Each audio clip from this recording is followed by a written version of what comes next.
Hello everyone. আজকে RRB NTPC কিছু সম্ভাব্য প্রশ্নোত্তর নিয়ে চলে এসেছি।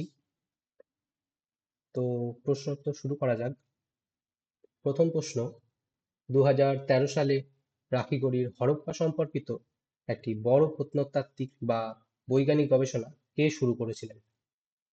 উত্তর, বসন্ত সিন্দে। দ্বিতীয় প্রশ্নে চলে আসি। প্রথম বিশ্বযুদ্ধের সময় গদর পার্টির বিপ্লবী প্রচেষ্টা কেন ব্যর্থ হয়েছিল?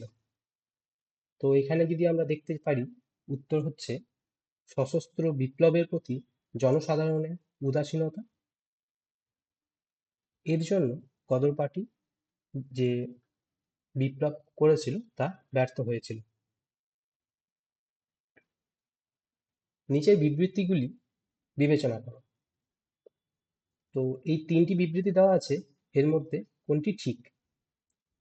তো আমরা দেখি 1 ও 2 এই বিবৃতি দুটি ঠিক। তো এই বিবৃতিতে কি বলা আছে না, 1870 সালে লর্ড মেয়র আর্থিক বিকেন্দ্রীকরণ সম্পর্কিত প্রস্তাবনায় স্থানীয় স্বায়ত্তশাসনের প্রতিষ্ঠানের উন্নয়নের কল্পনা করেছিলেন। হব হাউস ছিলেন বিকেন্দ্রীকরণ সম্পর্কিত রয়্যাল কমিশনের চেয়ারম্যান।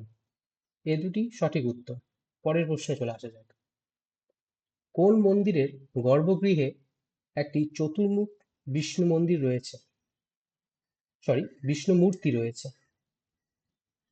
উত্তর, লক্ষ্মণ মন্দির, খাজুরাহ।